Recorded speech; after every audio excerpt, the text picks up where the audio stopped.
showing up as everybody seeing my screen as intended? Awesome.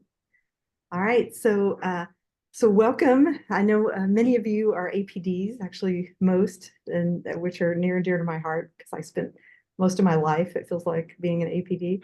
And so today's we're going to do a little bit of an introduction, and I don't really know where everybody is in their journey towards understanding CBME. So if I go too fast, please don't hesitate to ask questions, and Lynn and I will be monitoring the chat box for that. And of course, this is also being recorded. And if this is all stuff you already know, then our apologies for repetition, but at least we'll all be on the same page as we start planning for the future. So today's agenda, we're going to start with some introductions and an introduction to CBME. We're going to go through the tools that are available, the STFM toolkit, and I'll have Stephanie keep me accountable if I miss anything on that one. The CBME Outcome Assessment Starter Pack, and Lynn is going to lead us in that discussion. And we're going to look briefly at the NDRL to see what resources are in there. And then if we have time, we're going to look at the active assessment using direct observation that's available in new innovations as one tool to use. And then I think really the heart of today is to talk about next steps and what do we want this group to accomplish, and how do we want to divide and conquer in our efforts. So thank you all for being here. So a little bit about who we are. You're the champions of CBME, and we had 28 programs that signed up for this. 14 of you are APDs. We had 3 program directors. We had at least 1 fellowship program director. We had 3 people who were core faculty without being an APD. We have a core faculty who's also a pharmacist, so that was really cool. And at least 7 of you are CCC chairs, and 1 of you is a PEC chair. So would really love to talk to you more individually about your roles and your location. So I'm going to just have us go around and introduce ourselves. I'm Ray Wright.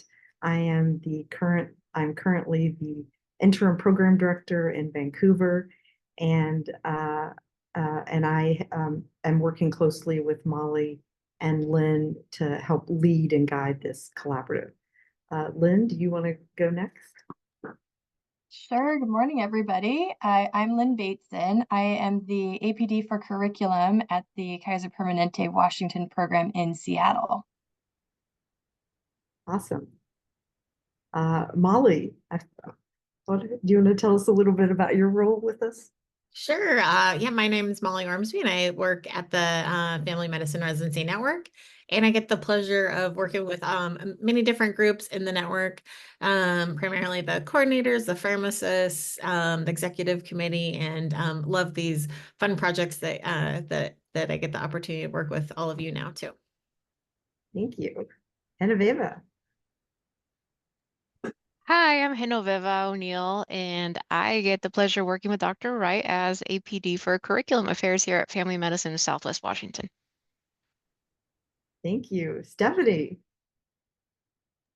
Hello, I am Stephanie Matisich. I am an OB Fellowship Program Director in Spokane, Washington, and just recently, since January, gave up my role of the APD at this program. And I work with Ray on the STFM CBME task force as well. Thank you. Isaac. There we go. Now I'm unmuted. I'm Isaac Flonkin. I'm the APD for CBME for Montana Family Medicine Residency in Billings, Montana. Been here for 4 years. Welcome. Christy. Hi, good morning. I'm the 1 core faculty pharmacist. I am at East Pierce Family Medicine, which is in Puyallup, just about 45 minutes south of Seattle, and have a pretty taken on a large role within our curriculum for development of assessment. So. Thank you for joining us. Yeah. Carolyn. Hi, I'm Caroline Kirsch. I'm from the Casper, Wyoming Family Medicine Residency Program. I'm the APD here, and I'm one of the CCC chairs as well. Fantastic. Layla. Good morning, everybody. I'm Lila Siddiqui. I'm the Associate Program Director of Resident Affairs at Community Healthcare in Tacoma, and I'm also our CCC Chair. Great. So did I miss anybody? And maybe we'll have a few more people join as we go. All right. So as you may recall, we sent out a survey at the beginning of all this. Thank you, Molly. And to talk about what areas of CBME the group wanted to prioritize. And the results of the survey, we had 18 of you wanted to talk about, and of course you could pick more than one, wanted to talk about outcome assessment, and 16 had feedback as one of your focuses. 9 of you said ILPs, 6 said coaching, and 5 said restructuring curriculum. So just kind of keep that in mind. Those were the areas that were prioritized by the larger group.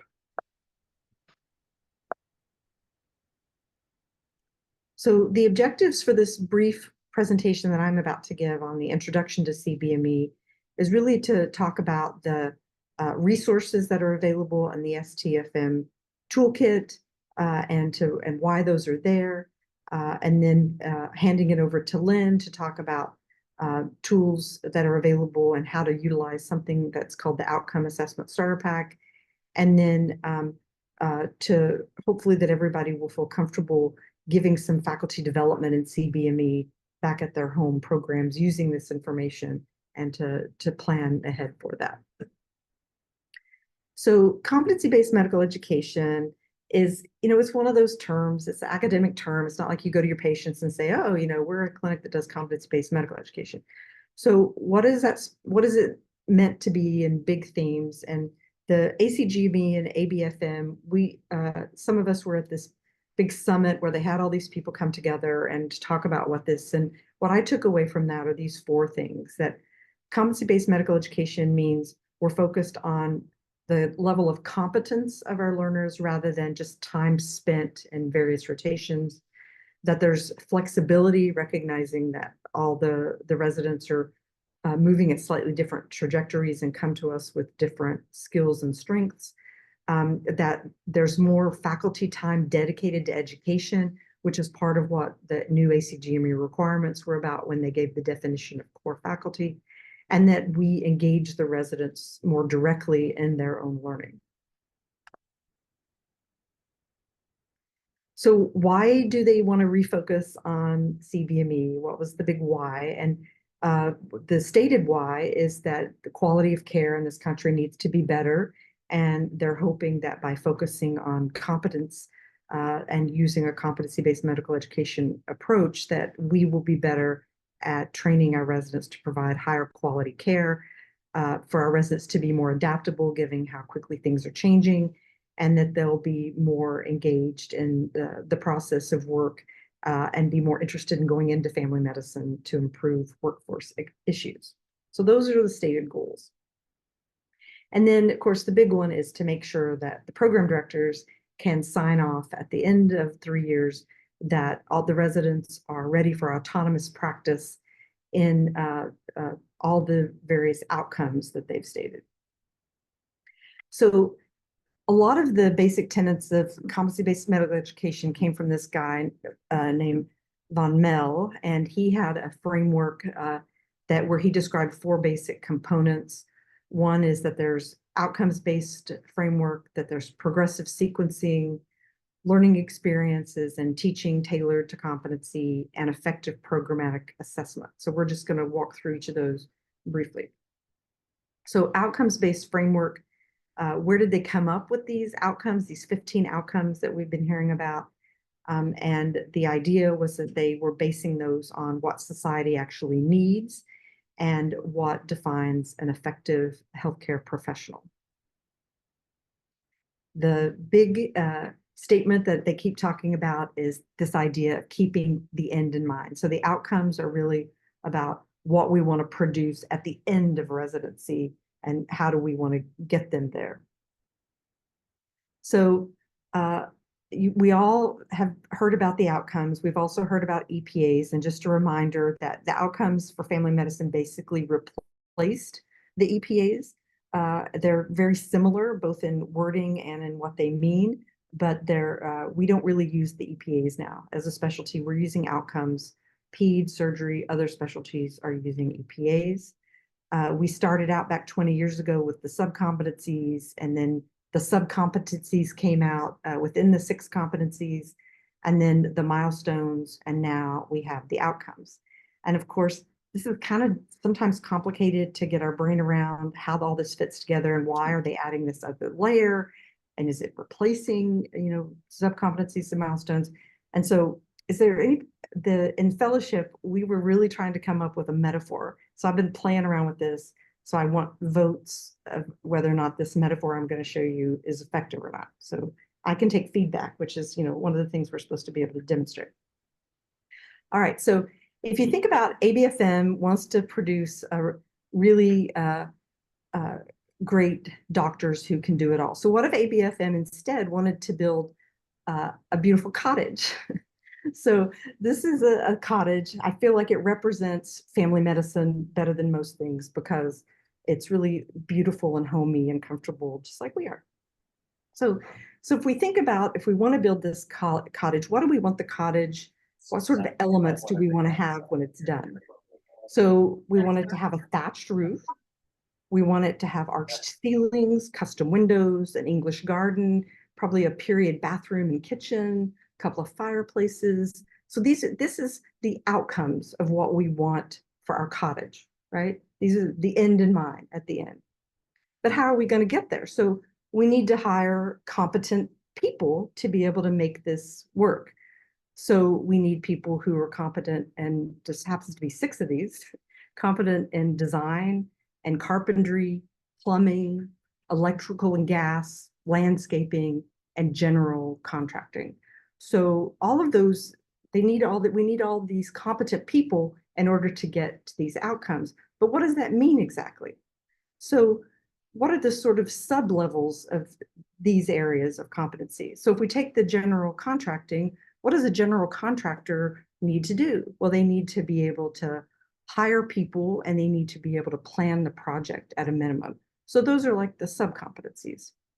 And then what do we mean by planning? What are the skills and planning that they are going to need? So they need to be able to create a budget to start with, and then they need to build on that by creating a timeline to get this all accomplished. And then along the way, they need to make sure that they understand how to get things permitted. So those are basically the milestones. So I'm curious if this metaphor is useful or if it's just one more thing, but it's my effort to sort of talk about the relationship of the milestones and the subcompetencies to the outcomes. The outcomes are keeping the end in mind. The milestones are the skills divided in these categories to get for residents to get there. So the first 5 outcomes we already attested to, and I sort of abbreviated these into fewer words about comprehensive and continuity care, acute illness and injury, comprehensive care of children, communication and relationship building, and professionalism. So I think a lot of these were inherently integrated into the milestones and subcompetencies already, so they were a little easier, but it's going to get a little more complicated as we go. So this year we're going to add MSK, musculoskeletal health, medication use, coordination of care, preventative care, priorities of care, managing patients with undifferentiated symptoms and chronic medical disease and multiple comorbidities, and then making sure that our graduates are capable of leading, managing, and participating in team-based care. So we're going to attest to the first 5 plus these 5 for our graduating residents in 2025. And then for the graduating residents in 2026, we're adding 5 more that include focus on care of the elderly, women, patients at the end of life, and appropriate referrals, care for low-risk patients who are pregnant with or without competence in labor and delivery, diagnosis and management of common mental health problems, perform the procedures most frequently used. And I've been told that ABFM is probably going to give us a list of procedures, which might be helpful so that we're all at least working to the same goal. And then this modeling of lifelong learning and self-reflection. So that's really the whole outcome-based part of it. We talked about the outcomes, how they got to the outcomes. And then the next level of Von Mell's framework for competency-based medical education is about progressive sequencing. And so what do we mean by progressive sequencing? So it's based on progressive building blocks for the residents to be able to recognize where they are at the time they get here. So more assessment initially, and then to have a curriculum that's flexible enough to meet them where they are and to get them where they need to be, which is autonomous practice with the outcomes. Recognizing it's not always a smooth curve, so we're going to need lots of engagement, lots of feedback ongoing. We can't just wait to the semi-annual evaluation to find out where people are. And it should be based on a system of entrustment. Entrustment means starting with their level of supervision needed, really. So they're probably going to be completely dependent on faculty at the beginning for some things, but at the end, they need to be completely independent to be able to accomplish the outcomes. And then the third thing for Von Mell is that we need competency-based learning experiences. And the focus there is this idea that time and numbers are not the primary driver. There's still some there, but it really should be based on experience, that they're doing things and that we're giving them feedback about those things so that they can get better more quickly over time. Again, tied to entrustment and then that flexibility for individual progression. The other big part of competency-based learning are individual learning plans, so ILPs. And that is really the core of a lot of the resident engagement portion, that they need to recognize where their opportunities for growth are, and they need to be able to create smart goals and objectives around those.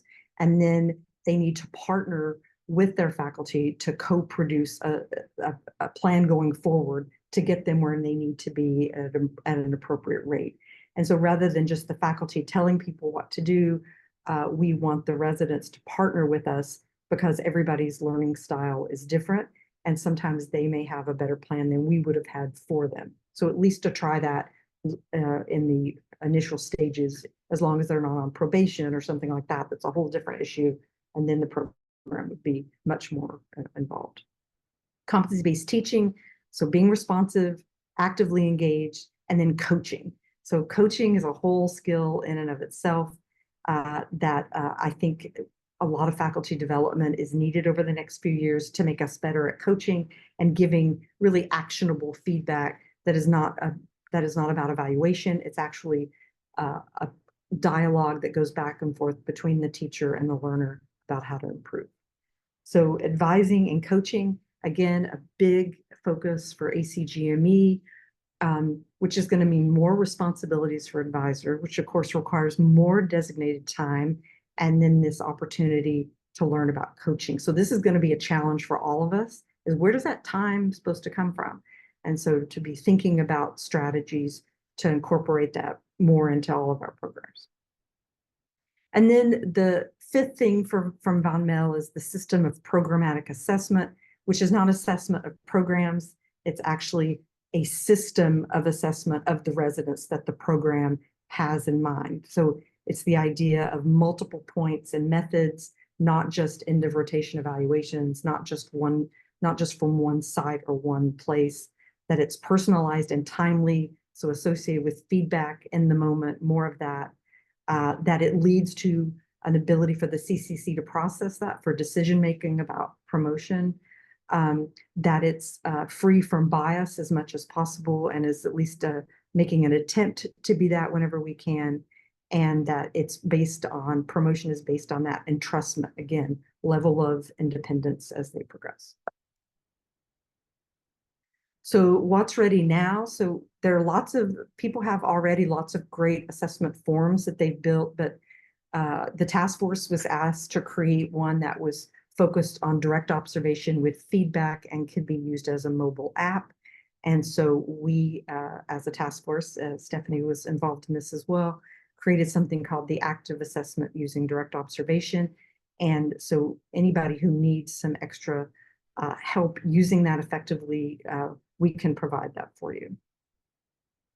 So next steps is really what we're doing now. We're talking about the current resources. We're going to develop a strategy to develop more and to share with each other. Also, we need resources that help the residents understand this process, so it's being done with them and not to them.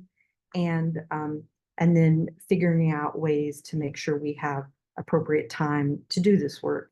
And I'm sure Molly can make all the program directors give us all the time we need. So any questions about just the overview of CBME?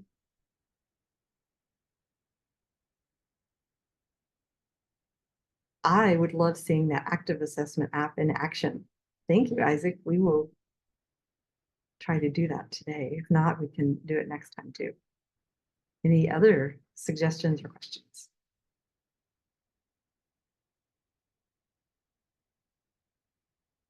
All right. So now I'm going to try to take us to the STFM toolkit and Lynn, does that sound good to you that we'll just kind of go through this next together, and then I'll hand off to you for the outcome assessment starter pack? Yeah, perfect. I was gonna lead them there if you weren't going to, so that's perfect. Okay. Whoops. Go back here. Oh, it's not going to let me. Do you mind pulling it up and sharing the screen, Lynn?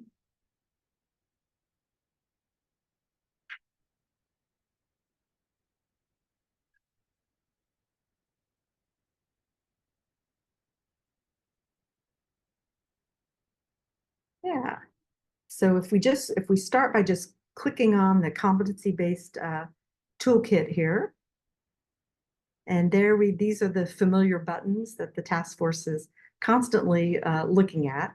The task force is composed of, I think there's 8 of us now from all different parts of the country with all different roles. There's a DIO, there's department chairs, there's program directors, associate program directors. There was a resident, but now she's a faculty because she just finished. And we get together and both virtually and in person every few months and talk about tools that need to be developed, and we try to develop them or organize tools that exist. So that's sort of the background of where this comes from, and it's funded by a grant from the American Board of Family Medicine. So we're very much in touch with what they're looking for, so that we're not just making up our own ideas for strategy. We're using their lead to strategize. So the first button is just getting started with CBME. And if we click on that, I think the most important thing here is the one-pagers on implementing CBME. And so you can click on any one of those and they will take you to just a brief one-pager description of the various categories that are there. So this is the one that's just what is competency-based medical education, for example, and they're all organized in a very similar way. And if we go back to the home page now, we won't click on the national recommendations for implementation. That's something that's being published, and so it is being a long, drawn-out process that one of our colleagues, Priyanka, has been working on, and we've all been helping to support that effort, but that'll be coming soon. If we click on the core outcomes, competencies, and milestones, this goes through, and so it's a really great way to just go and look quickly at what the different core outcomes are, and then it has some quick links to other things over here on the left that you're already familiar with. So if we go back to the home page again, assessment tools and strategies. So this is one of my favorite things on this page is we don't have to open it, but just to know it's there is the ACGME Assessment Guidebook. And this was updated just 2 or 3 years ago with this idea of competency-based medical education in mind. And it is a great resource to find lots of different assessment tools and to understand what they can and can't do, links and other such things. So if you haven't had a chance to look at that, please do. And then the guide to program directors for attestation, and direct observation mobile apps. If we click into that over on the left there, this has instructions for both New Innovations and MedHub, though I think everybody here is a New Innovations user. So how to set up that active assessment using direct observation and how to use it. We always appreciate feedback if those instructions need to be updated, but just so you know that that's where they're there for you and for your administrators. And then for CBME assessments, this is where that outcome assessment starter pack is, and that is something that Lynn's going to go through in detail in just a few minutes. There's also some other evaluations, some information about portfolios, etc. That's there for you. So back to the home page. Individualized learning plans, also a very robust speed button in the competency-based toolkit. So I love that it has not only an ILP template that you can use or modify as you wish, but there's talking points for the coaches of how to use an ILP. That's great for faculty development. There's other tips for how you can integrate it into the system more seamlessly. And then one of my favorite things, again, if you haven't had a chance to look at, is this AAMC Faculty Handbook on Coaching, which is fantastic. Back to the home screen. The pilot project we don't need to go into, but Lynn is a part of that.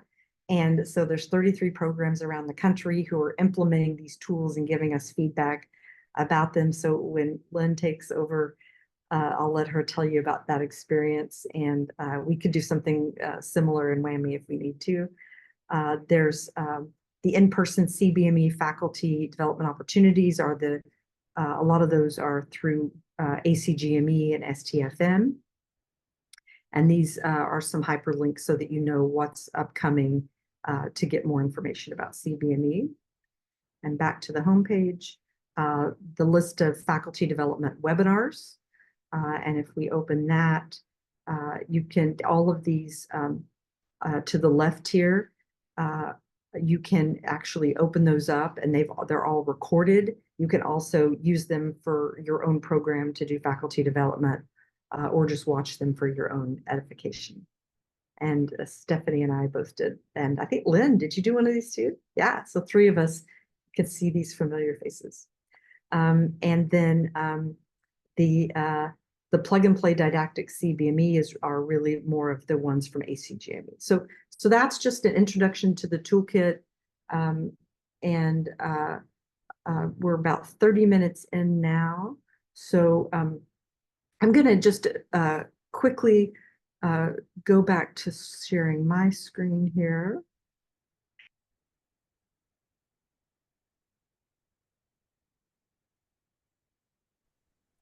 Okay. So what I'd like for you to do before next time is to just go through that toolkit. Just take a few minutes and jot down what you find is most useful, how you think you would use it in your program, and what else you would like to see. Because I mean, we really want to be super responsive as part of the task force to meet the needs of the community. And of course, my community is WWAMI, and I want us to be, leaders in this effort as well. And I can think of no better place for innovation. All right, so we'll come back to the NDRL and show you around that, but I wanted to turn it back over to Lynn now to talk about that outcome assessment starter pack, since outcome assessment was one of the major areas of interest for this group. So Lynn, I'll stop sharing again and turn it back over to you. Okay, so I hate how the chat box disappears on you. Oh, there it is. So I'm sending out in the chat, that's the cheat link to get to the Outcomes Assessment Starter Pack. We just showed you how to get there from the toolkit. If you open it up, it looks like this. And I thought I'd just scroll through it briefly for you before I go into the slides. So at the top here, there's a list of 6 tools, which we'll dive into a little bit more. And then there's a hyperlink to each of them, or at least to the site where you can then get to it. There is a little bit about new innovations, a little bit about MedHub, and then there's this big table, which we will talk about also. And the table has all 15 of the outcomes mapped to the subcompetencies. And then at the end, there's a list of new innovations tools that you might think about using. So that's what it looks like. And then we're going to go into all the different parts. Let me switch over.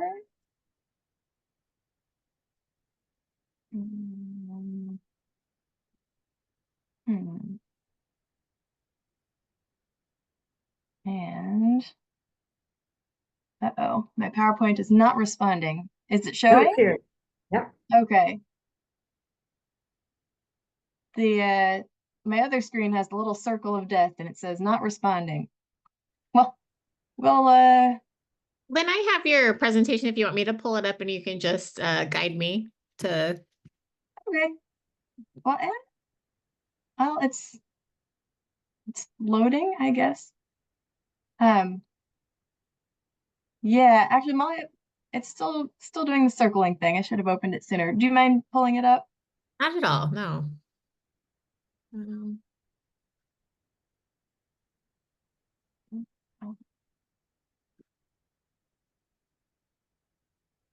Okay.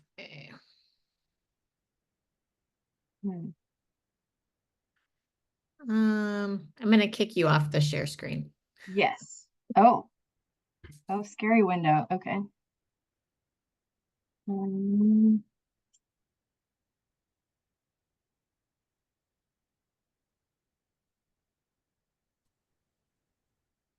There we go. Thanks, Molly.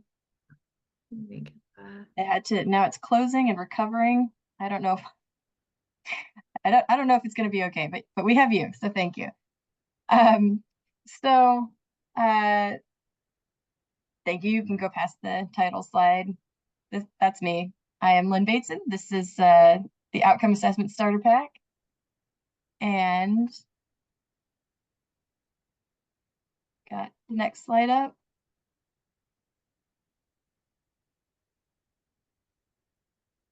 Are you not seeing it advance? I'm not seeing it advance. Oh, there it goes. Okay. So the starter pack has suggestions and examples of tools. So as we saw, there's the 6 different tools at the top. They're all gathered from different places, and all have been reviewed and vetted by the STFM CBME task force. I do want to just reiterate that no one is requiring that anybody use any of these tools. There's not any specific things that you have to use, so you can choose what works best for your program.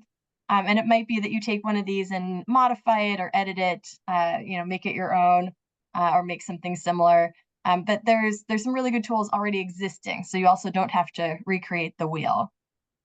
That big table that I showed you, it does map the 15 core outcomes to the subcompetencies at level 4, which is of course our graduation target. And it also lists the associated ACGME program requirements and then suggests some appropriate assessment tools. So it's a pretty handy table. We'll look at that on the next slide. And then as I mentioned, there's a list of new innovations tools that you might think about making. So Molly, on the next slide is, and then the one after that. So this is the very first outcome from that table. And as you can see, it writes out the full outcome and then which of the subcompetencies map to that. And then in the middle, any relevant program requirements, and on the right-hand side, some suggested assessment tools that might help you get there.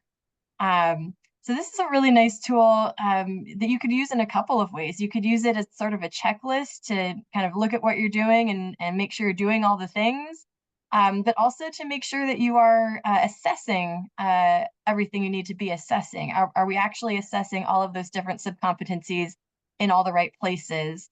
You might actually take the same table and build that right-hand column from scratch, putting in what you're currently doing to see if you are doing enough. And if you need more suggestions, well, there you have them in the table. So I think this is very nice. I wish I'd had it a year ago before I sort of tried to make my own. And it did exist a year ago. I just hadn't looked at the toolkit yet. So another plug to look at the toolkit before you start making your own things, because a lot of things you think you need are actually already in existence that some very smart people have already thought about.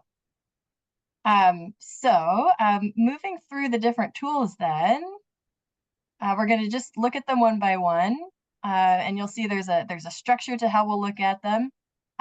So the first tool on there is chart review and chart stimulated recall. This was first published by Ingrid, I misspelled her name there, I think it's Philibert, in 2018. Now, she didn't invent chart review, of course, like reading charts has always been a way that we assess our learners. But this is the article that's linked there and has a nice summary of the different work that's been done on it. When you click on the link, there is a supplementary materials drop down. And if you click on that, there is actually a sample worksheet there that you can download. But it's not obvious that there's a download there. So click on that supplementary materials. The structure of this, of course, chart review is just reading and evaluating charts. Chart stimulated recall is where you are adding a component that isn't basically an oral examination or a discussion of what happened in the visit.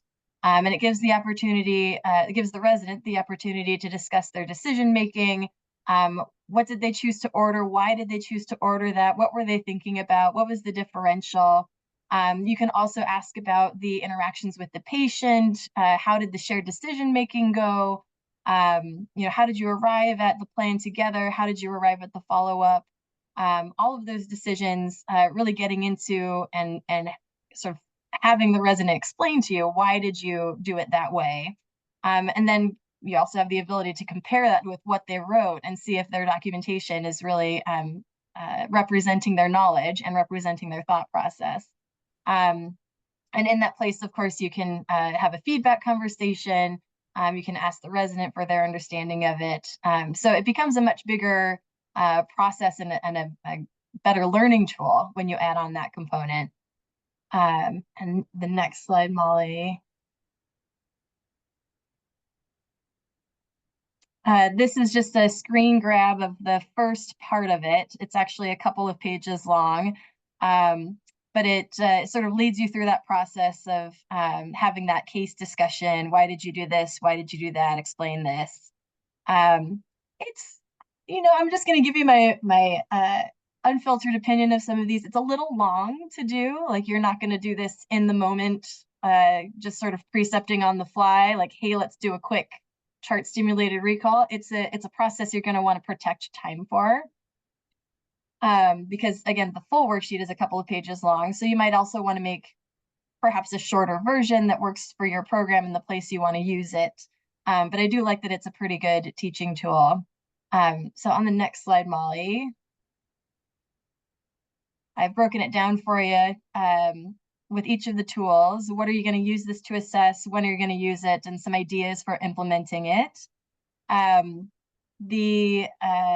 So the chart review and the chart stimulated recall process is good for assessing documentation. So that gets at MK2 and ICS3. And then if you add on that oral discussion, oral examination element, then you also add on SBP 3 and ICS 1 and 3. You're going to use this. It's always going to be retrospective. It's pretty much not in the moment. So it might be when you're signing charts after precepting, or it might be a dedicated session where you sit down with them to do this process.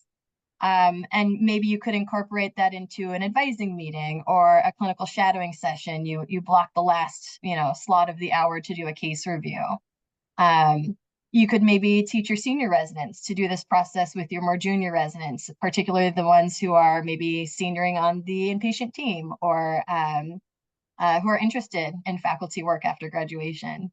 As I mentioned, you might modify the form, maybe just do a part of it in different settings, make it shorter, different things. And then the article also suggests that you consider using it as an outcome measure. So you make some change in your curriculum and then you look at the charts to see if that has improved the teaching on that service or in that experience. So. Hey, Lynn, Yes. Isaac was talking about doing these in small groups. I'd love to hear about how they're doing that. Yeah, how does that work? We have Wednesday mornings dedicated to small group teaching of like 3 or 4 residents. And so we do about one Wednesday a month where they get to do chart stimulated recall with their preceptor. It's not as formal. There's not like a form that we go through. They just go through a case that they had questions about, and they pull it up and talk through their documentation together with the preceptor. But I don't have a structured way of getting evaluation data from that. And I was curious if you have any suggestions on how to do that without kind of recreating the whole, like a whole process. Yeah, I mean, you could make a shorter version of the worksheet in New Innovations and then map it over. Or actually, I don't know, Ray, do you think this would be a place you could use the direct observation form? Yeah, I think that's a great idea. I think you could definitely do that and just use the direct observation form to capture the key elements from the chart stimulated recall. So I hadn't thought of that, but I think that's a good suggestion. I mean, just again, I don't like to make new things if I don't have to make new things. And I find that form really works in a lot of places. We're using it in a lot of places at my program right now. We will, and I know we promised to show it to you. There's some slides on it at the end of this deck, and then Ray promises to show it to you and how it works, okay? But yeah, I think that would be a place where you could capture some of that data, and it is already built into new Innovations. It maps to the different milestones and outcomes. So that might be a nice way to capture that work you're already doing. That'd be great. Let's see. So any other thoughts on this one? Anyone else already using this? I think it's fine to do some discussion as we go through. No?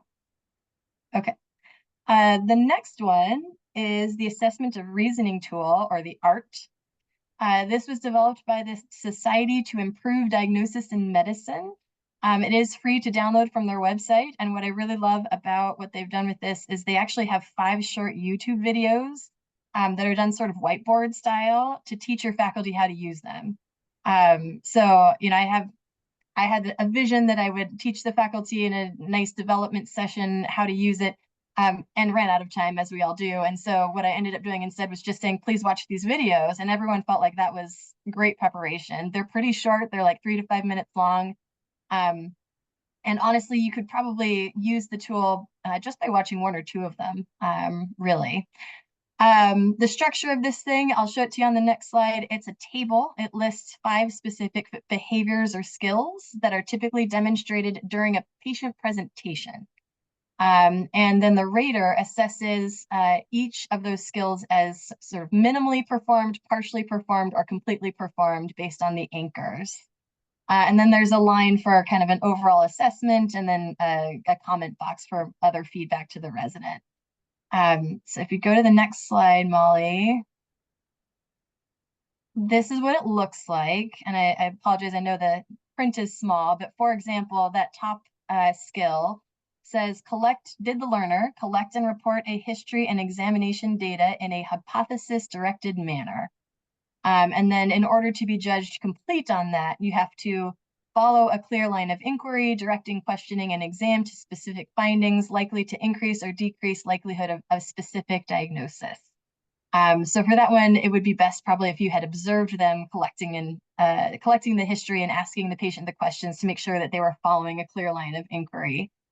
And then the other 5 are articulating a complete problem representation, a prioritized differential diagnosis, directing evaluation and treatment towards that prioritized differential, and then demonstrating the ability to think about their thinking. So to identify biases or cognitive tendencies or other factors that might be affecting their judgment. So this is a really nice one for digging into that decision-making process. And on the next slide, Molly. So MK2 is the medical knowledge 2, which is really the one about decision-making process. Depending on where you used this tool, you could also get into elements of all the patient care, 1, 2, 3, 4, 5, because it's going to depend on the type of encounter, right? If it's a chronic condition assessment and evaluation, and they do a nice job of sort of walking through their decision making on that, then you can really get into appropriate patient care for chronic conditions, which is PC2, I think. So it could potentially assess all of those. It's useful during oral patient presentations. I should also say if you're observing an encounter, so any direct observation would also work. You could do it maybe on inpatient rounds. You could use it in clinic. You do have to have a little bit of norming around how to do the different ratings. And so you do want your faculty to watch the videos or to provide them with some training on it. I have also used those videos with my residents. Particularly, I like the one on problem representation. I show that one to our interns when they come in to help them kind of clean up their oral presentations. 5 minutes long, and they get it pretty much right away. We also use it as part of our intern evaluation. So we do a patient simulation day, which is sort of like an OSCE, but I'm trying not to say the word OSCE to them because it's traumatic. And so we call it our patient simulation day. And at one of the stations, the evaluation forum is the ART tool. And they get a chance to talk through their decision-making with their senior and their preceptor. So those are my ideas for using it. Is anyone else using this one? Not yet? Okay, think about it. It's a good one. Let's go to the next tool. So this is the Teamwork Effectiveness Assessment Module, also called TEAM. It was actually developed by the American Board of Internal Medicine as a CME tool for physicians, and then the ACGME adapted it for residents to use.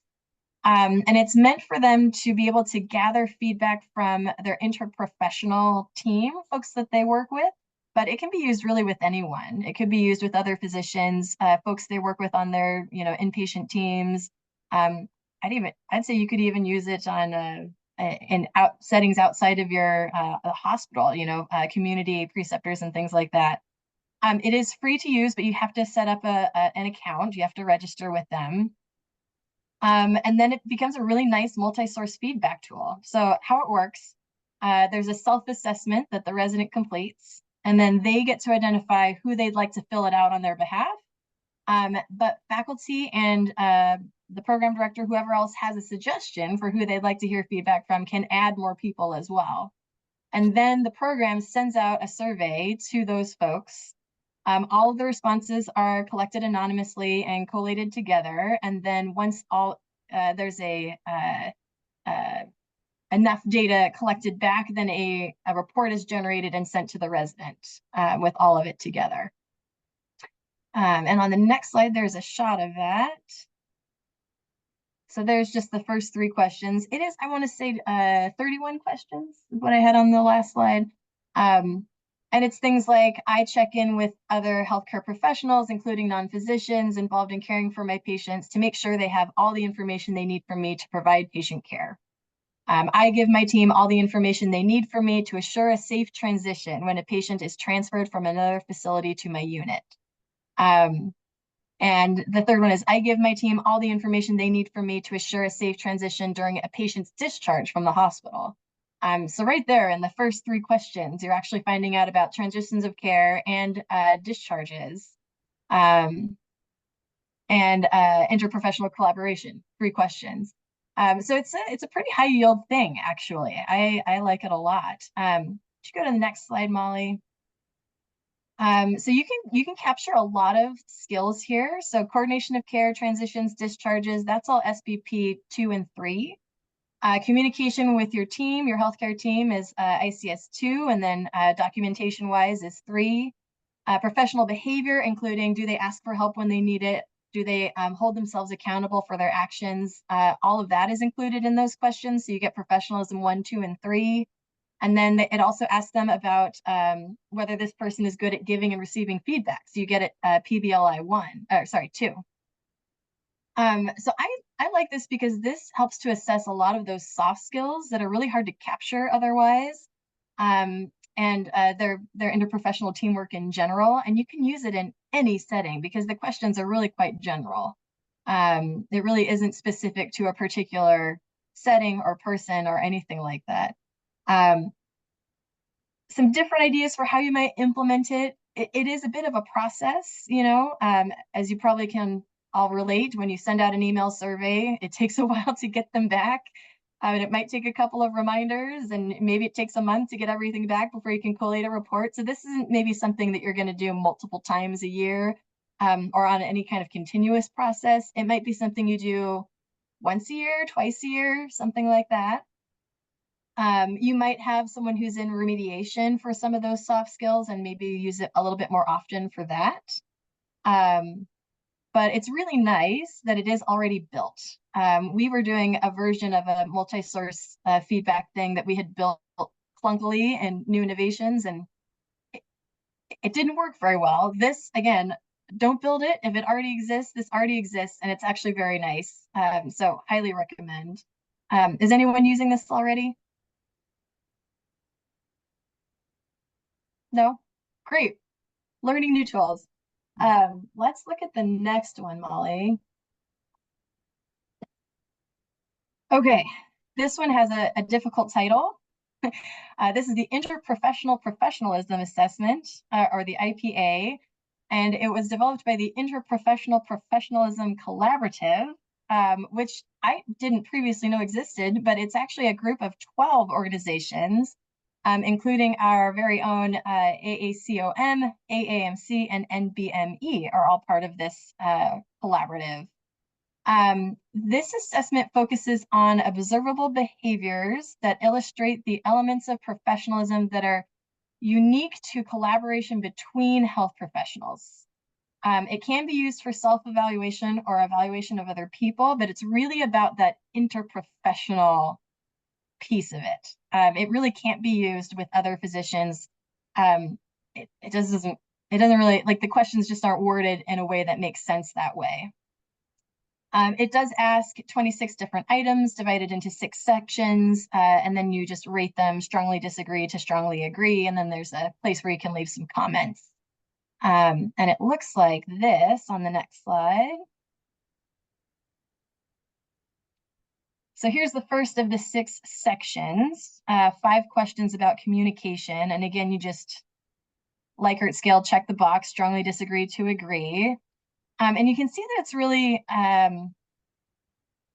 like every single question asks about how that skill is with other health professions. So really, it can really only be used in that way, which to me is a little bit limiting, but you could also think of it as very focused. So on the next slide, Molly, you could use this again to assess some of those soft skills. So those are the 6 sections: communication, respect, altruism, excellence, ethics, and accountability. And that's going to get you help with ICS 2, professionalism 1, SBP 2, professionalism 1 again, SBP 1, and then professionalism 2. I would say, again, this is kind of a long tool, 20-something questions. and it's meant to give to people in other healthcare professions. So they have to have interacted with the resident enough times to be able to make comments on 26 different things. So it's probably going to be a summative evaluation at the end of an experience, just because otherwise I don't imagine that they would get enough interactions to have much to say. You could send this though to your pharmacist, your PT, your social work, any other nursing supports that you have in your clinic, maybe at the end of the year, something like that, depending how much your residents work with those folks. Yes, and Ray's pointing out it's really good for outcomes 4 and 5. Yes, I did not include outcomes on these slides, but yes, you could map over to the outcomes in all of these situations. Yeah. Anyone using this one? No. Isaac's like, no, man. Okay, let's look at the next one. So these are the procedural competency assessment tools, also known as the PCATs. And these were created by another organization I didn't know about. This is the Council for Academic Family Medicine, which is another group of organizations, but also includes our very own STFM and AFMRD. And I wasn't able to find the year, but at some point they came out with a consensus statement on procedural training. Does anyone know when this was done? There's not a year on the document, but Probably about 10 years ago, I think. 10 years ago? Yeah, it's been a while because I remember seeing the presentation at STFM. I stumbled across it and I thought, this is amazing. Another thing I wish had existed, or that I'd known existed. It's a really nice statement about what the most common procedures are that really should be standard for all programs, and then what are considered sort of the extra procedures. And it even talks a little bit about ultrasound and some other things that at that time would have been very progressive. So really interesting document to read through. The PCATs were a part of that consensus statement. So the idea was, here is our thoughts on what we should be training our residents in procedurally, and here are some evaluation forms you can use to rate their competency. And so there's a number of them. There's a whole, if you click on the link, it actually takes you to a Google Drive that is a number of different PCAT tools, all specific to a specific procedure. Each of them uses a 5-point Likert scale, and then the behavior tiers range from novice to expert for each of the different competency domains for each procedure. So at our program, we use a version of this called the BSQ. Probably a lot of people are using BSQ. So this is, it's like a BSQ. If you don't have BSQs or you don't like your BSQs, you should check out the PCAT. They're already built and they're in that Google Drive. Molly, if you go to the next slide. This is just the very top of the PCAT for skin biopsy. And you can see there that for the specific skill of obtaining informed consent, there's the novice level, the competent level, the expert level. And so the whole form is in a similar vein. Most of them are 1 to 2 pages. I don't think any of them are longer than that. Yes, and Ray points out that you could replace that Likert scale with an entrustment scale and then use the BSQ when they're ready for independence. Yeah. So, I mean, even old, a lot of the procedures are still done the same way. So those are very nice. Does anyone use the PCATs? Oh, Isaac does? We used to, but we've kind of fallen out of using them now as with the numbers shifted, right? It used to be a set number for the different procedures, and now that that's no longer a requirement, we're not using them. Yeah. Excuse me. Okay, well, let's look at the next one. So this is the patient-centered observation form. Oops, nope, I skipped ahead of myself, sorry.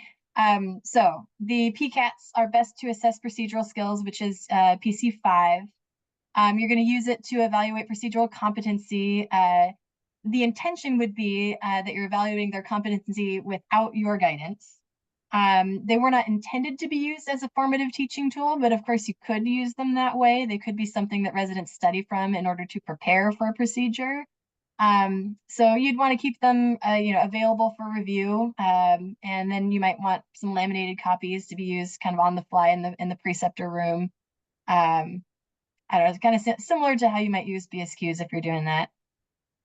Yeah, so now let's go look at the next slide. Hey, Lynn, I was just going to say, I think that this is another one of those because there's an outcome that's procedure based. And so you could use the PCATs for that progressive because it's showing how they're progressing through. And then the final outcome, you could use something like a BSQ to say that they can do it autonomously. And for now, alluding to what Juliet said, there's not specific procedures. Programs can develop their own set of required procedures, but in the future, we probably will have a list from ABFM that we have to attest to. Thank you. Thank you, Ray. So the next tool is the patient-centered observation form. This one was developed by the UW Department of Family Medicine. Probably, I would be surprised if most people here haven't seen it. It's the one that they use for their medical student clerkships and sub-internships. There are 12 different skill sets, and then it lists the different elements for each skill. And I apparently forgot to finish that sentence. I'm not sure where I was going with that. I'll just show you the form on the next slide here. So there's just a screenshot from the top of the form. So there's a skill set, there's an element, and then the different elements are sort of in a checklist. And then when you give the rating, you're counting how many of those elements they used in order to check the box from 1, 2, or A, B, or C, left to right. So let's just look at the next slide. I would say most of these skills on that form are having to do with communication. And I think I meant to say ICS-1 there because that's the one to do with patient communication skills. And there's not very much documentation at all on this form. So I think this is an incorrect slide. So ICS-1. So you're going to use it whenever you're directly observing the resident with the patient. It could be used for a single encounter, or you could use it to summarize a whole session of encounters that you saw them do these things. It really has no place at all for procedural care, and it really doesn't go into documentation at all either. It's really just about observing their interactions with the patient. So you're going to use this for maybe shadowing sessions or one-on-one sessions. Our behavioral scientist uses a version of this when they work with the residents, but MDDO faculty could use it as well in those direct observation settings. And then I think we're into talking finally about the direct observation form. So I feel funny talking about this in front of Ray because Ray built it, but we're gonna power on and she can correct me. So this was developed by the Society for Teachers of Family Medicine, currently available both in New Innovations and MedHub, and we are testing it out in the CBME pilot project. You can access it via an app, and I have shown you some screenshots of that on the next slide, which makes it nice because you can easily access it sort of on the fly without having to sit at a computer and pull up the web. And it's specifically designed to provide information to the CCC about progress toward the outcomes. So I would say of all the things we've talked about today, this one is really specific about progress toward the outcomes. The way that it's structured, there are questions at the top that ask you about the clinical area and the complexity level of the interaction that you saw. And then it lists out all the different skills that are relevant to direct patient care. Using an entrustment scale rating, and then there's also a blank comment box if you have a comment. There's a space for the resident to reflect on their impressions of the encounter, and then there's also a space for the attending to give some summary comments, and then there's a space for next steps and recommendations. So let's show some screenshots. Go to the next slide, Molly. So I literally took these from my phone. Yes, it was 10 o'clock at night. So this is the first 5 questions, and then the last 3 questions, because I wasn't going to take screenshots of the whole thing. But so you can see that you would scroll and you answer the first question about what is the clinical area, what is the clinical complexity. The next 3 questions, communication with the patient, effective data gathering, and then physical exam. And then the last 3 questions are those ones where you get to have a blank comment box for the resident's thoughts, your summary comments, and then a plan for the future. If you look at the middle 3, those are the ones that have the entrustment scale. So the top drop down allows you to choose the entrustment level. Did they do it independently with some faculty assistance, needed full guidance? And then you can also write a comment about it. And I'd say what everyone seems to really like about this is that while it is long, you're never really sitting down to fill out the whole thing. You're typically capturing a portion of an encounter or a thing that you saw. And so I have some faculty who are only using the comment boxes because they only want to write out comments. And I have some faculty who are using it, just to watch the history, and then they'll fill out the relevant questions, or just to watch the counseling, and then they'll fill out the relevant questions.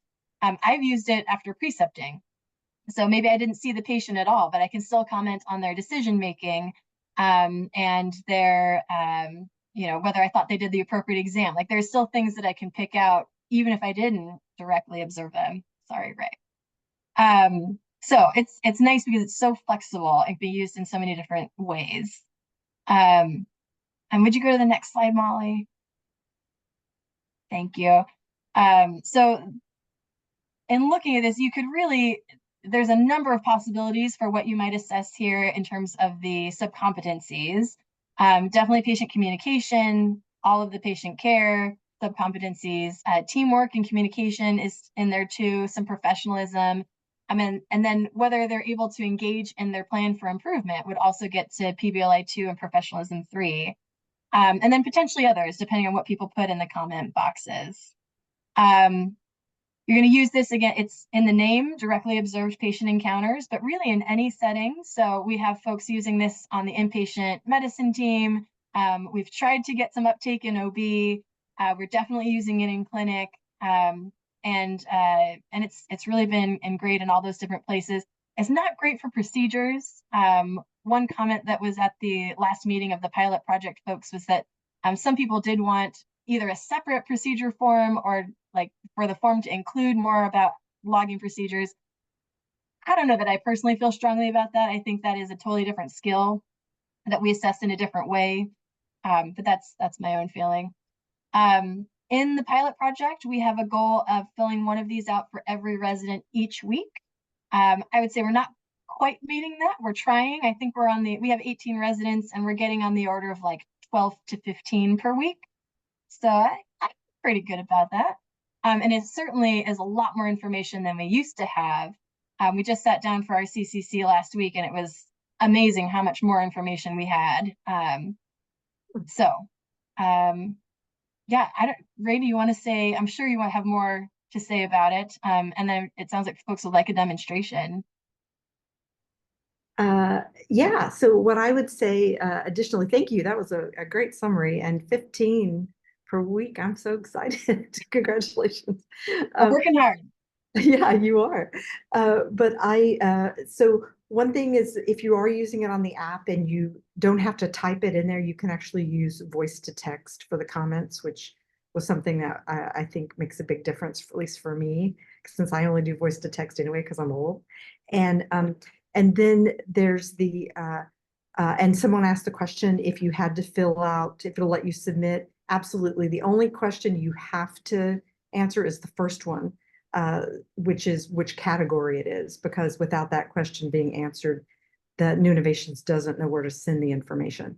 So, but all the rest of them, you just pick whichever ones you want. And that's one of the reasons we have it as a drop-down menu. So it's easier to scroll to get to the one you want to answer rather than have to read through all the possible multiple choice things for each question. So that's how it's designed. It was also designed based on some CBME tools that were really clunky and hard to use. And so we took a lot of what they were trying to do and gotten new innovations to build something for us that is more consistent with how we're used to using new innovations, since most programs in the country in family medicine do use new innovations. I think the thing that I'm most excited about with this are the reports, because it actually, New Innovations built an entire reporting mechanism just for outcomes based on using this particular tool. So if you want, if the more you use it, the more information you'll have about outcomes. And then before I said anything else, I was just curious, how many of you have already used this, at least tried it before? Just raise your hand. So 1, 2, 3, 4, 5, 6, I think, 7. That's pretty good. So maybe half. All right. So first of all, just feel free to just speak up. There's not that many of us on here, or I can call on you if you prefer to raise your hand. But I'm just curious what your experience with it is so far, what you like and what you're frustrated by both. Juliet does not have new innovations. So anybody using this tool want to express? I can add some comments. Hopefully you can hear me okay. Amy Matheny here in Missoula. Yeah, we've been rolling this out the last month or two, and it's been really helpful. I think it's prompted a little bit better feedback, particularly in clinic. That's where we're really using it the most right now. I think it's challenging when having to pick like a category on that first section, because sometimes in a clinic session, you might have more than one that apply. And so we're either using it to give feedback separately on those different realms, or we just pick one and do the feedback for the day. We haven't had a CCC yet to map all of this and see how the data is like spitting out into our the reports that we'll use to assign milestones. So that'll be coming up for us soon for our first round of it. But overall, people have been pretty happy with the ease of using the tool. Great, and thanks for pointing that out about the first question. The task force actually debated this about whether or not to be able to pick out more than one, but then it turned out New Innovations couldn't map it if we did that. So what I would recommend is just picking the most significant problem, or the problem you and the resident agree to address as part of the encounter, because you're right, you can't. Most family medicine patients and residency programs are very complex, and they're being seen for a dozen things, unfortunately. So thank you. Other questions or comments about the tool? Do you have to have it on your, oh, sorry, Genevieve, I just started talking. Do you have to have it on your homepage in order to get it to function in your app, or can you get it separately on the app, or do they have to link together? Does that question make sense? I mean, you can just download, as long as you have a New Innovations account, you can download the app and use it. You don't have to like pull it up on your computer and make it active. The other good thing is once you open it on your app, it stays open. So don't log out. And that way, I think my issue is I'm having trouble finding it in the app, because when I click under the direct observations, it's just blank. It shows nothing come up there. Yeah. So you don't want to click on direct observations. You want to click on evaluations, I think it says. User error. Thank you. No, those are great points, because these are the real user things that are happening. So that's why we're all here. So I appreciate that. Great. Emily has her hand up, and then O'Neill looking for. Okay, Emily. Sorry, I just never took it down after you asked us to raise our hands for if we use the form. It's nice to hear your voice. I miss you this year. Genevieve, did you want to say something earlier? Oh, yeah. I just wanted to also say that I use it kind of as a time to give feedback to the residents. We usually fill this out together. It's just really nice to be able to stop and say, hey, I'm giving you feedback right now. Because sometimes you need to say it. And then also fill it out real time, and just they can ask you questions, clarifying questions, and you can kind of get a double whammy out of it. It's so nice to have it on the phone. And I also really like the text to voice, because I hate typing in the little tiny little box. So it's been really user friendly. Thank you. And Amy said that, yes, that's true, because it's an on-demand evaluation type. And so those instructions that I alluded to in the CBME toolbox enables your, because it won't just magically be there within new innovations. You have to, your program administrator would have to load it. But once it's loaded, you don't have to do the mapping or any of that. It's already done by new innovations in the background, and it'll show up on those semi-annual review sections of new innovations and in MedHub.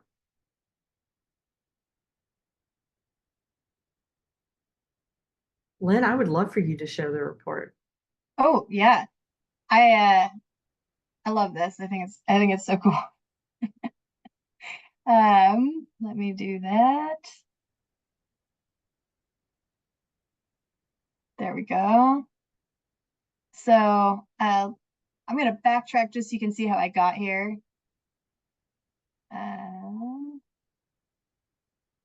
And all confidential, any actual resident names we see. So yes, yeah. we're all Well, family medicine educators, but just yes, everybody be kind, but I'll show someone that won't care. So my home screen is here. How you get there is you go to portfolio, and then under portfolio is CCC reviews.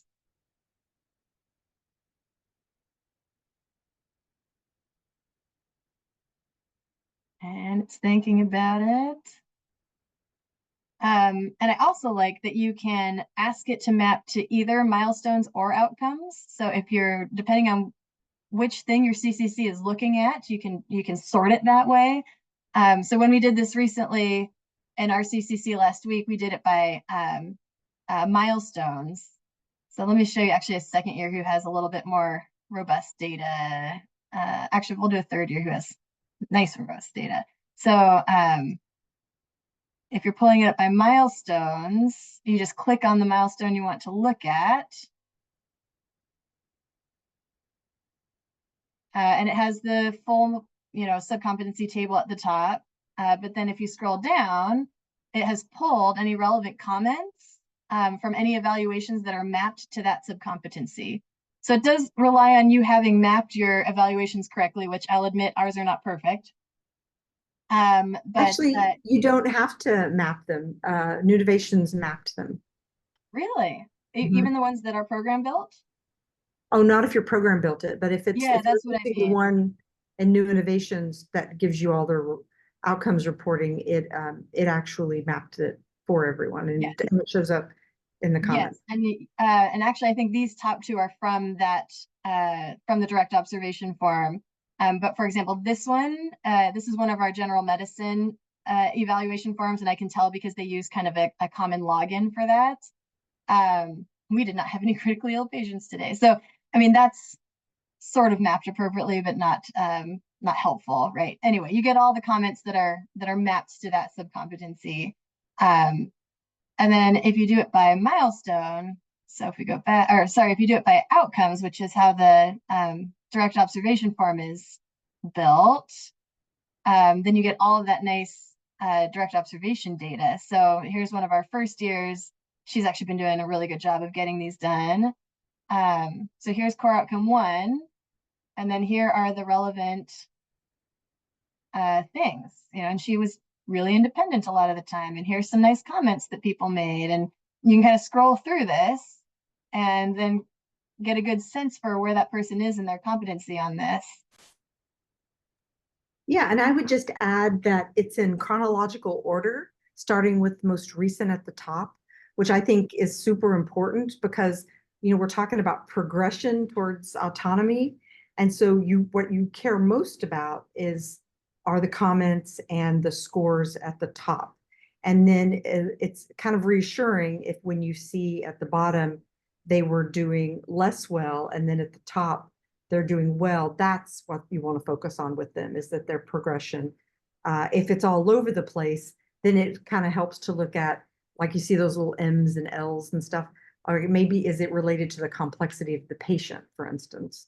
But you have to, for purposes of interpretation, just recognizing that complexity is on there, level of independence, and it's in chronological order. Yeah. So this has been really nice.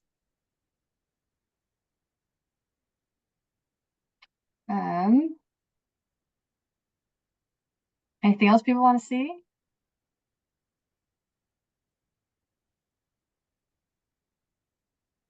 Isaac's asking, I struggle with the length of our new innovations reports. Are there many brief new innovations evaluations already mapped to outcomes and milestones that you all use? Isaac, do you want to elaborate on that? I'm not sure I understand the question.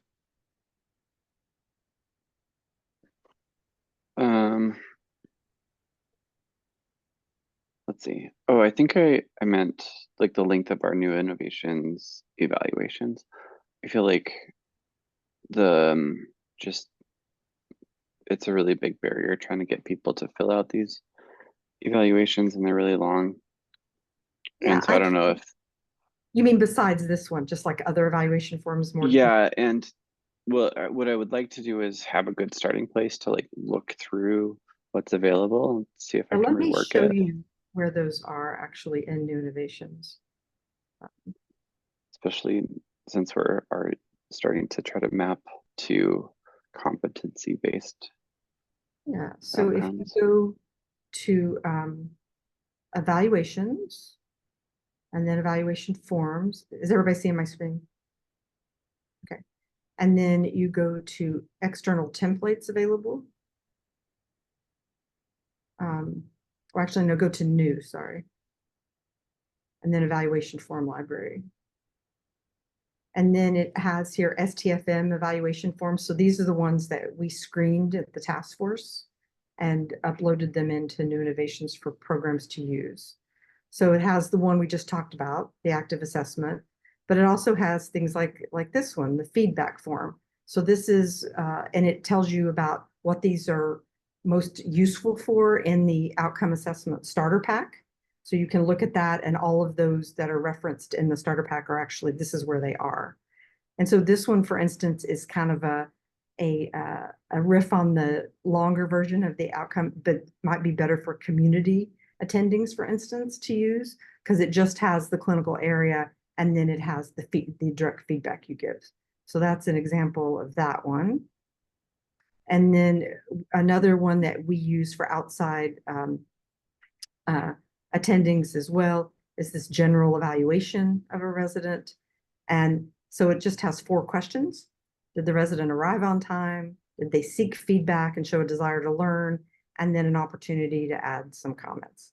So these can all be edited any way you want. You just have to send a message to New Innovations asking for access to it, and then you'll have it into your own, it'll bring it into your list of tools, and then you can edit it how you want, add, subtract, or whatever.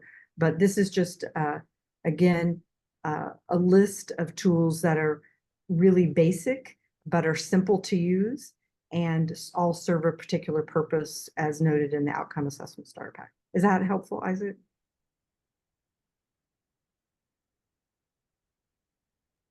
That's super helpful. Okay.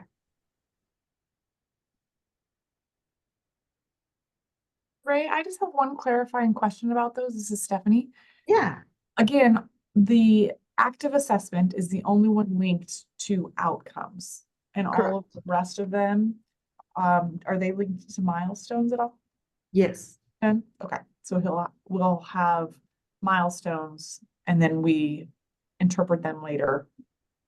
Yeah, and I think that's a great question, Stephanie. Thanks for pointing that out, because I think that in the end, the programmatic assessment means using lots of different tools and making sure the tool matches the evaluator and the setting.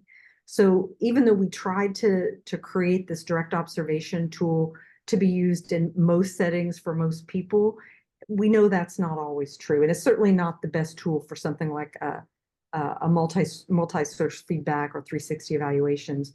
And so we wanted to give you some other options, recognizing the more you use the direct observation, the more feedback you'll get for the outcomes. But these other tools, because we're still assessing progress along the milestones, these can help supplement that. So it's as many different tools as you can use matched to the right setting and person is what I would encourage. Does that sound right, Stephanie?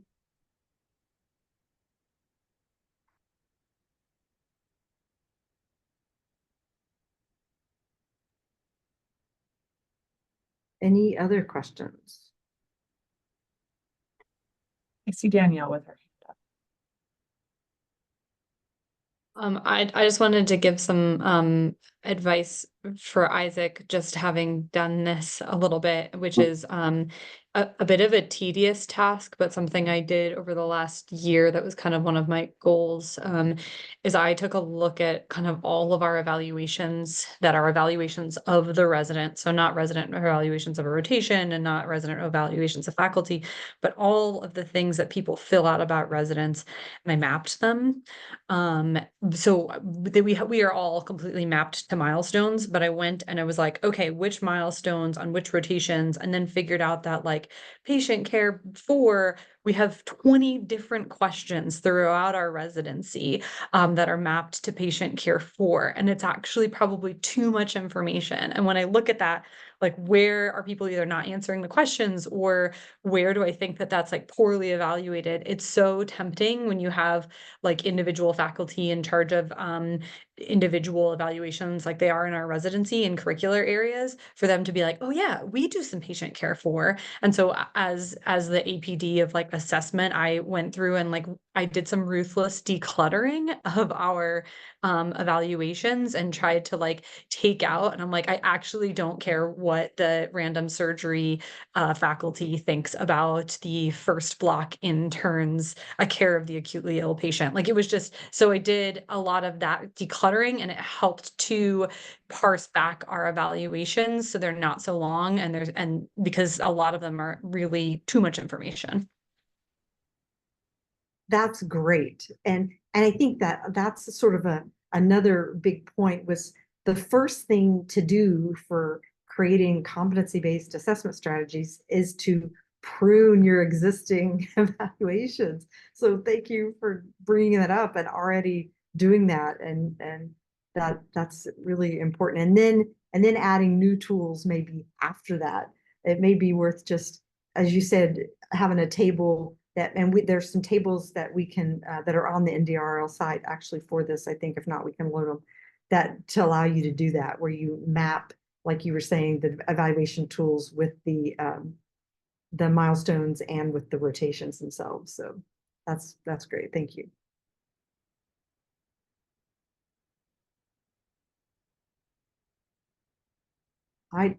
Speaking of the NDRL, would you guys like to look at that next?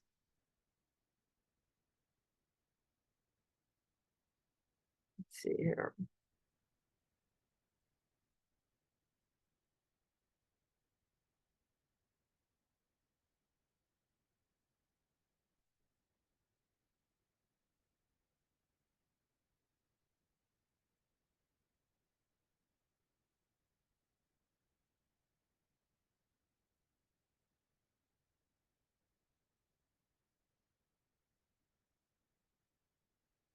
Okay.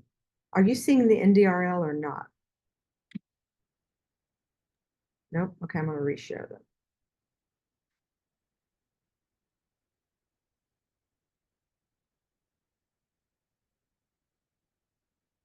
Now? Okay. All right. So Molly, do you want to talk a little bit about this page before we dig into the nitty-gritty? Well, I'll just give most of the credit to my colleague Tiff Ho, who built the structure here, and we've been trying to thoughtfully add resources that become available. And so would love your feedback on what to include here. I'll just say I added the workshop, the CBME Leads workshop section of this. So I'm not overly familiar with the rest of this, but I think overall this page is just meant to be a home page, a landing site for all of our cumulative resources in this arena. Yeah, so as you can see, some of these are also available in the STFM toolkit, and some of them got pulled over just so if you don't have to go into the toolkit, you just want to look here. But this is new. And so what really part of the purpose of this group, I think, is to help us develop this so that it's a really useful thing for everyone, whether they're in this group or not. And so letting us know if there's redundancies or if there's things, either categories or actual tools that you'd like to have in here. So, so we can sort of, the CBME, there's a hyperlink to the toolkit, hyperlink to the milestones, hyperlink to some of the resources within ACGME for assessment strategies, and then that guidebook, and some articles, pertinent articles. And then is this the recorded talk today, Molly?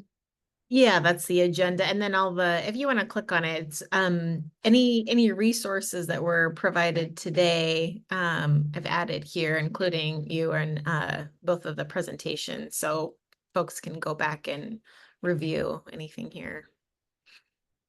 Great. All right, and then the outcome assessment starter pack, which I will do my best to keep updated. And if you see something that's not updated in there, please let me know, and I'll make sure, because I have the master copy of that. Yeah, so just kind of maybe if you can all look at it a little bit and just go ahead and offer suggestions while we're all here about what you'd like to see more of in there.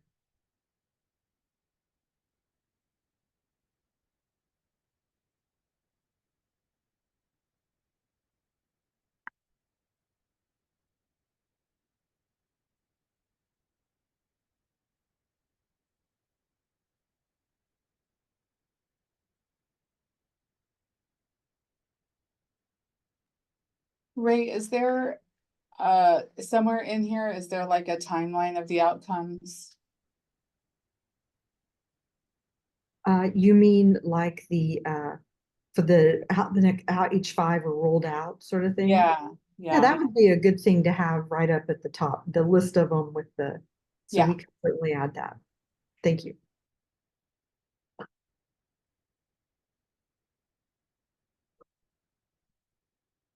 Other suggestions? Ray, is there any tool that we have to do essentially exactly what Danielle did with showing, like, for instance, we have a map of our curriculum rotations and a map of the milestones linked to then identify and like a starting point for programs, because I do think that it potentially could get more overwhelming if they already have large assessments. And then we are seeing that there's more, but you don't really know if you should just trash yours and start anew or what. Yes, there are, and I use it for the fellowship. So I can have that loaded up there as well. It's basically a blank one, but it has it already organized. So all you have to do is start filling it in. Is that what you mean? Yes, thank you.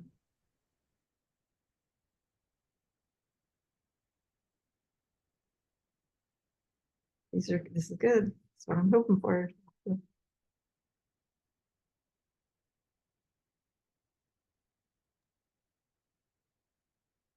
I'm wondering, I'm looking just right now at this with the fundamentals of curriculum development and then the CBME and FM outcomes. I feel like, especially for new faculty that's onboarding, has there been yet a presentation that kind of like encapsulates what all of the CBME focus is about and the outcomes and the milestones underneath the outcomes? Like, I've given a presentation to the residents because they felt clueless about what it is that we're evaluating and looking at. And they said it was super duper helpful to have it broken down into those different kind of like headings. But also thinking about new faculty and kind of getting their buy-in into CBME and explaining kind of top down what it looks like and what it is our goals are. So, what was the original question? Just, is there a resource that has like a pretty clear presentation for this? Yeah, those webinars that are in the CBME toolkit, those you can actually just use as is, and you can either just and it's available both as a recorded presentation and it's just a slideshow. So you could just download the slideshow and give it yourself, so that that way you can be a more of a dialogue, question answer sort of thing.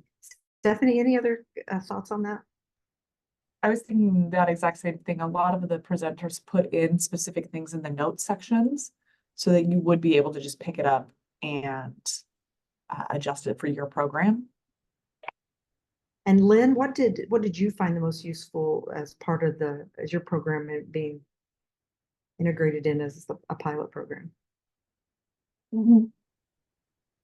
So what's the most useful part of the pilot program, or what's the best way to sort of do faculty development around CBME? Yeah, what did you use for faculty development at your program? Well, so I had been to the week-long training at the ACGME in Chicago, and they gave us all their slide decks. Eric Holmbo did, so I used all of Eric Holmbo's slides.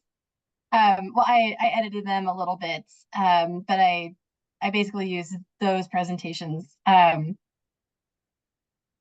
But that's not really helpful to this group. I don't know if they're still available on the ACGME website to download, but they are there. We could check here. Let's see the learning thing. Didn't I just see that? Learn at ACGME. Oh yeah, if I go into a different thing, it won't show anymore, will it? Nobody's seeing. No, we can see it. Oh yeah, okay. But I agree. I think the webinars are really nice. And it's sort of packaged into topics, right? So you can kind of pick out the things that feel most interesting or most relevant, or the thing that your program needs to work the most on. You could pick those out. And see here in the ACGME, there's some of these micro learnings that talk about workplace-based assessment, has a facilitator guide and slides, barriers to direct observation, providing effective feedback. So these are basically just meant for exactly what you're describing, I think. Sorry, can you take one step back? Because I was looking at the homepage and I didn't see where you clicked to get to all those videos. Yeah, so I went to faculty development. Got it. Okay. Yeah, and then you can do the micro learnings, is what I was just in. This is where that video library is that I think Lynn and I both love, which has all these great training videos, history taking videos. I showed this one in the fellowship, so if you've done fellowship, everybody's seen that one. But all of these are great ways to practice giving feedback as well, by watching the video and then practicing either with the assessment tool or whatever you want to use. You can assess this resident interaction live.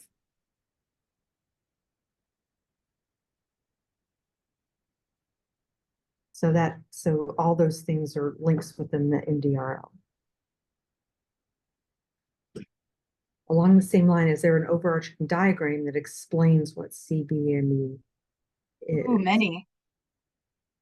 Yeah. Many. I think everybody's got a favorite one. Well, now you have Ray's Cottage. You can use that one.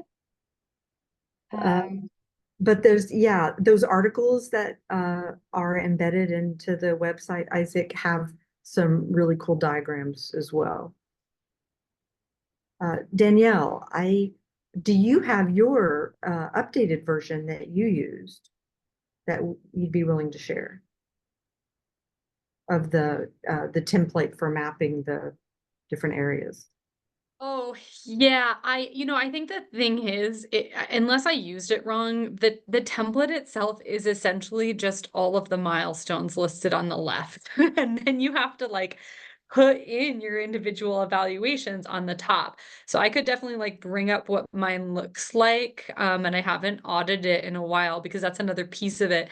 And I think it's unfortunate because it would be so nice. We're a new innovations based if there was some kind of like automation within new innovations. I mean, all of the data exists, then like, why can't new innovations spit out this map for me so that when my individual faculty change an evaluation and like add or subtract a milestone, or like we could run reports on like how often is this actually being answered if it's not a required question. That would be super nice. I think there is a way to do that. Let me look into that. Okay. That would be cool because it was super tedious, and I literally just like started going through evaluations, and I threw them into this spreadsheet. While I'm talking, I'm trying to find it, that I call like milestones X evaluations, because it's just the crosswalk. And then I just started like putting in X marks. And then as I audited, like this has too many, I was like, hey, when you're like, went to this individual faculty and say, hey, when you're going and editing this evaluation for next year, I think you could take out this and this, or I just took out those things for a lot of them and then sent I think you could add this because it's an area where we don't have a lot of evaluations and it would go great into that one. I'm just trying to pull up what that looks like for us.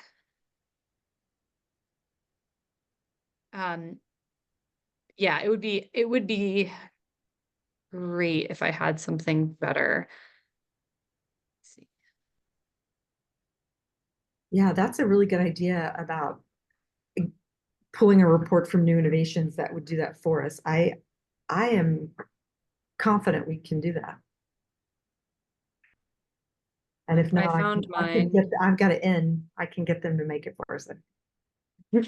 I like taught my faculty how to vote for things they want on new innovations, and be in a faculty meeting and be like, hey guys, I found a thing that I want. Can you all go vote for it? So at least gets like 9 votes today. So here, I can share screen for a second to show what this looks like on ours. It's not fancy, so let me. And while you're doing that, let's have the group think about what next steps are for our group as well, and then we'll start that conversation. Oh yeah. Yeah, so this is what ours looks like. And I've got all the names of stuff in there. And then I also have like, I have to edit this too, but like who's the curricular lead for that at the top so that I can send them feedback about that. And it also helps us to identify areas where I'm like, who is the subspecialty evaluation of a resident? Who is the curricular lead for that? Well, that just became me. And then, and so I'm able to see, over here, I put totals.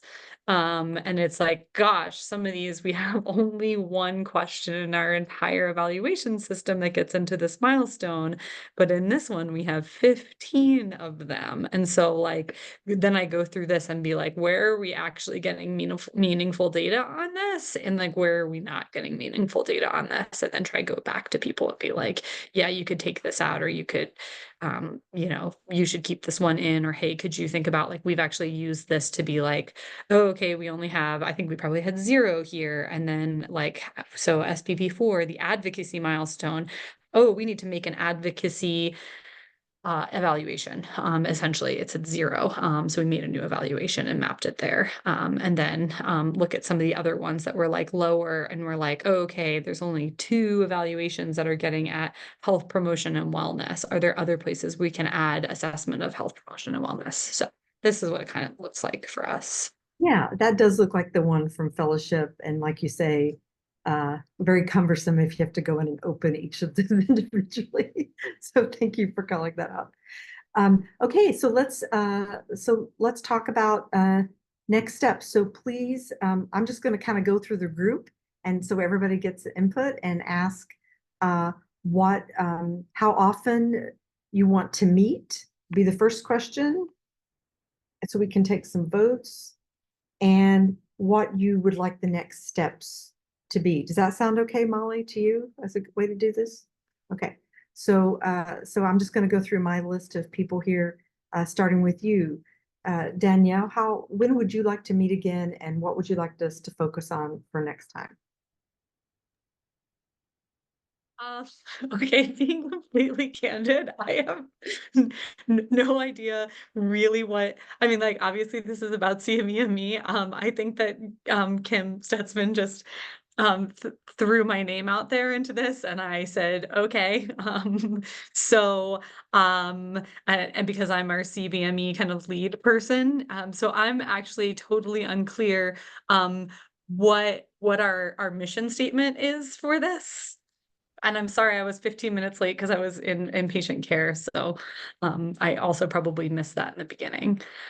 No, that's kind of what we're doing right now, that's why talking about, so maybe I should add that to it. It's like, what do we want this group to be? I mean, we sort of threw it together like, let's get people who are interested in this topic, and Molly's brilliance of making things just happen magically, turns out, was that then we can talk about, okay, this is a big topic, it's sort of consuming us.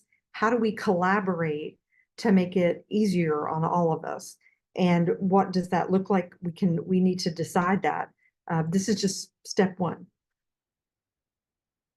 So how many people, raise your hand, want to meet? The options are going to be monthly, and by every other month or quarterly. So how many people want to meet monthly? And I can't see the hands, so somebody else will have to. Okay. How about every other month?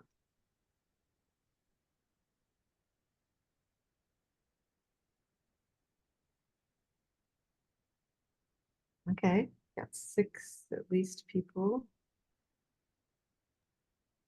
All right, and then how many people think quarterly would be better?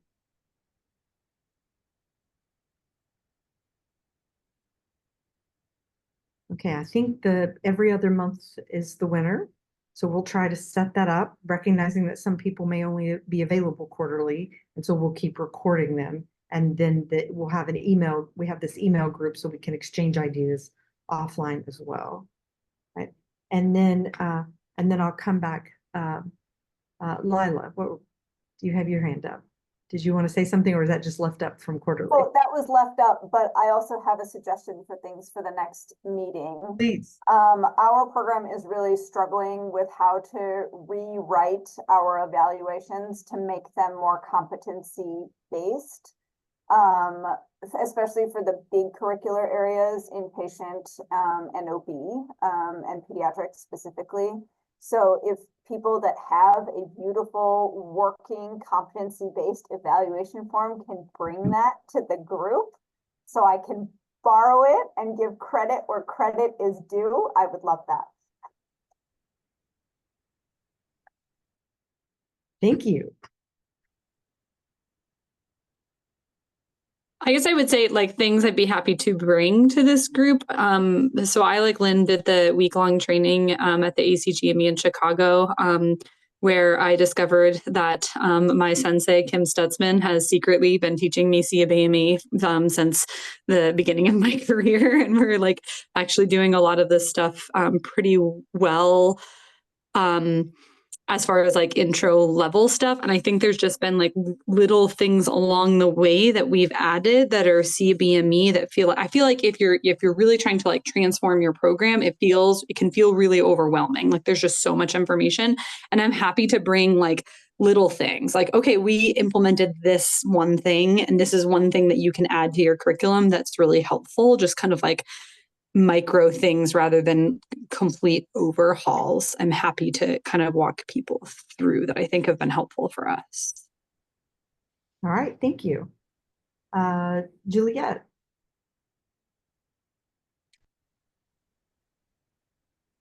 I think I probably talked about this in fellowship too, that I think it's just challenging from a perspective of manpower and time. And I don't know, we have 3 new faculty joining in the next 2 months, like one just started and we have 2 more coming this month and next month. So I'm hopeful that with the addition of more faculty, that the time will be more available for us to actually do more CBME.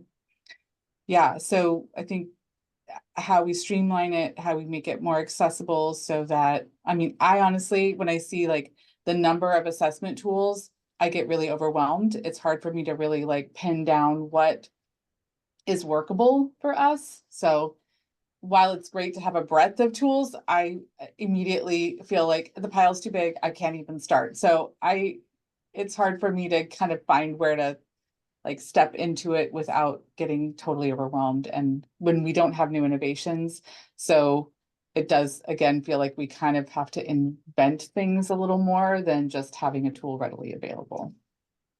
Thank you. I think that's great. How to make it manageable. Yeah. Amy says, would it be possible to send the calendar of future meetings once determined? I'm sure many of our clinical schedules are made more than 2 months in advance. So yeah, Molly, does that seem doable? We'll have to figure it out. Yeah, Lynn? I think that's always tricky to find a good time that works for obviously not everybody, but the majority. So maybe sending out another survey of times and Can I suggest maybe just setting it like the second Tuesday of every other month or something like that, so that it's more consistent and we can just ask for that particular block of time? Because the surveys you're going to continue to get a breadth of answers, and then like me, where I answered on a day where I had availability, and then the meeting was set for a day where I didn't have the same availability. So it's easier if we just have it set and we know it's reliably that day every month, that sounds good. Yeah, that works. every other month. Stephanie, anything that you think this would be really helpful for this group you'd like to see us do next time? One of the things I'm wondering about with the coaching aspect is how much language of coaching goes into assessments. Because coaching language is put into our ILPs. And is there any room for it in assessments with the residents, or actually it's not good to be there? I'm not quite sure. And that might not just be this group thing, that just might be an educational thing for me. Yeah, that's a good question to talk about, how where coaching is integrated most effectively and consistently. I like that. Amy, any suggestions? I think one thing was alluded to earlier, just trying to figure out where maybe the areas where we're not getting as useful feedback from our evaluations that may then feed into the outcomes. I think we've always had challenges with this with certain milestones, where there's some where it's always easy to get feedback, and then there's others where it's a challenge. I agree with the point made, I think it was by Juliet, of yeah, it's overwhelming to think of like all these different new tools that we can use. You know, we've leaned into this direct observation tool that we talked about earlier from STFM. And I think one thing we find ourselves wondering is like, we don't want to necessarily create new evaluations to get maybe a nugget more of data than we're already getting from what's been working for the last however many years. And it can always be better, but it's like, where is it worth investing the most effort to get information to inform the outcomes that we're not already getting with what we've already kind of been doing, you know, with reasonable information. So yeah, it's kind of a lot swirling around and trying to figure out how to streamline that. I'm detecting a theme of programmatic assessment focus. Caroline. I think one of our biggest things is really learning how to map and how that works, and then how to wrap in these competencies for mapping. So kind of how does it go up that hierarchy of kind of that target you showed? Like where do the competencies map? Where do the milestones map? Where do outcomes map? So that we have this kind of like picture of how do these map to the kind of the more specific up to the more generalized. And I think that would be helpful. Great. Emily. Hi. I don't really know. I think for us, like we have some new faculty. We have a faculty that just started a few months ago, and another one starting later this month, and then one of our APD is on family leave right now. So I think we just kind of have to get all the faculty oriented to what competency-based education is, and that will be partly my job, I think. Then we have a CCC in January, so I think we just as a program need to get all on the same page before I even really know what we need help with. Yep, that's good. And Genevieve. Yeah, I think for me, it's a twofold. One is faculty buy-in and implementation of these tools. I'm always curious as to what others use in terms of strategies, incentives, or carrot or the stick to try to get this data, because we have these wonderful tools, but then get them to actually collect the data is the key from residents as well, if we can. But then also how I'd be curious to see how everyone else is reporting on the outcomes at the end of the year, how those, if there's a cohesive document to report all of that and how you're bringing that to the CCC. I know me and Dr. Wright have talked about using it more like a longitudinal document so that we can continually assess instead of just one time at the end of our 3-year, and just kind of different ideas and how you guys are attacking that piece of it. So thank you. Marcus.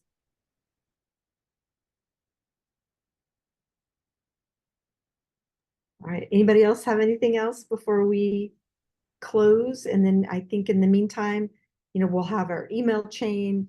Please send out ideas as they come up. And then Lynn and Molly and I will work behind the scenes to put together an agenda based on the feedback we got today and any feedback that's upcoming via email, comments about the STFM toolkit, even more important for this group, the NDRL, about what things you'd like to see in addition to if you think of things beyond what we just talked about. And I just want to thank you so much for your time. I know how busy everybody is, and we want to make this something that is helpful to you and gives you less work later on and does not create stress or more work. So I heard that, and we will work to that end. So thank you so much.